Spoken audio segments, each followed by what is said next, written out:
भारत में competitive exams की तैयारी ये अपने आप में एक भूल भुलैया है ना। ऐसा लगता है कि हर कोई एक्सपर्ट है और सलाहों का तो जैसे समंदर है। ये समझना मुश्किल हो जाता है कि आखिर शुरू कहां से करें। खैर, अब फिक्र करने की कोई जरूरत नहीं। आज हम इस शोर शराबे से हटकर सीधे उन स्ट्रैटेजीज पर बात करेंगे जो असल में काम करती हैं। चलिए, शिक्षक अलख पांडे के इन दमदार शब्दों से शुरुआत करते हैं। ये एक सीधी सी याद दिलाने वाली बात है कि ये सफ़र सिर्फ अपनी किताबों तक ही सीमित नहीं है। ये एक मैराथन है और इस दौड़ में कोई अकेला नहीं है। इस एहसास को समझना ही सच कहूं तो पहला कदम है। तो चलिए सीधे मुद्दे पर आते हैं। वो जो दबाव महसूस होता है ना, वो सिर्फ हमारे दिमाग की उपज नहीं है, वो बिल्कुल असली है। और ये समझना कि वो आता कहां से है बेहद जरूरी है। जरा सोचिए, हर बार जब 10 मिनट का ब्रेक लिया जाता है तो 100 दूसरे छात्र आगे निकल रहे होते हैं। ये अलख पांडे का अपना नियम था। ये डराने के लिए नहीं है, बल्कि ये दिखाने के लिए कि कंपटीशन कितना बड़ा है। हर एक मिनट कीमती है।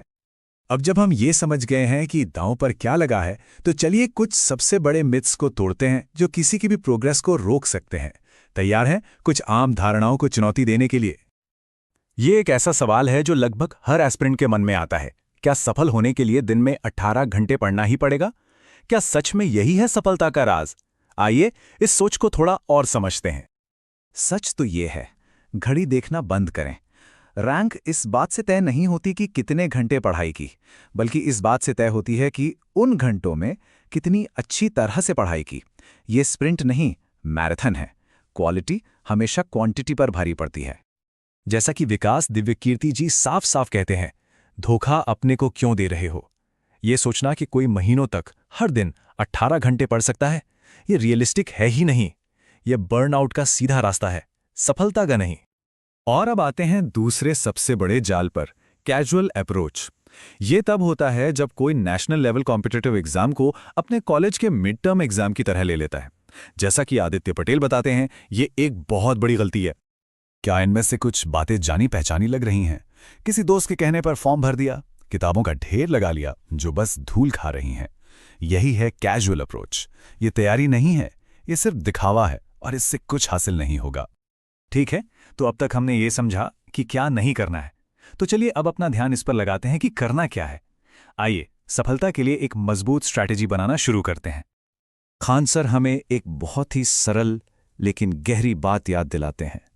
खुद को जानें, अपनी ताकत को समझें, किसी और के सपने के पीछे मत भागें।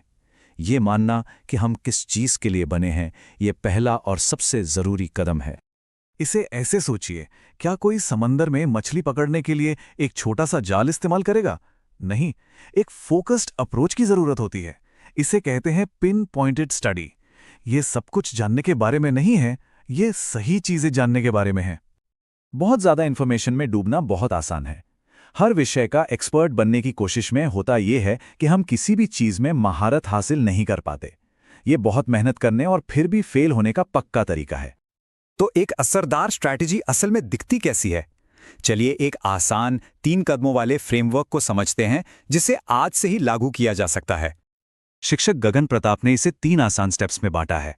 सिलेबस पूरा करें, पिछले सालों के सवालों में महारत हासिल करें और मॉक टेस्ट के जरिए अपनी प्रोग्रेस को एनालाइज करें। बस इतना ही आसान है और ये काम करता है। और ये असल में कुछ ऐसा दिखता है। एक मजबूत नींव बनाने के लिए सिलेबस पूरा करने से शुरू करें। जैसा कि यहाँ देखा जा सकता है, जब आधा रास्ता तय हो जाए तो मॉक टेस्ट देना शुरू करें और आखिर में उन पिछले सालों के सवालों पर पूरा ध्यान दें। तो लक्ष्य क्या है? इतनी बार मॉक टेस्ट देना कि जब असली एग्जाम में बैठें तो ऐसा लगे कि ये बस एक और प्रैक्टिस सेशन है। डर खत्म हो जाता है और कॉन्फिडेंस अपने आप बढ़ जाता है। यही वो मेंटल स्टेट है जहां पहुंचना है।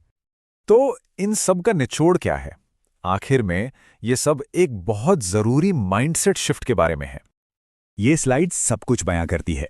हमें सिर्फ कड़ी मेहनत से हटकर स्मार्ट तरीके से काम करने की ओर बढ़ना होगा।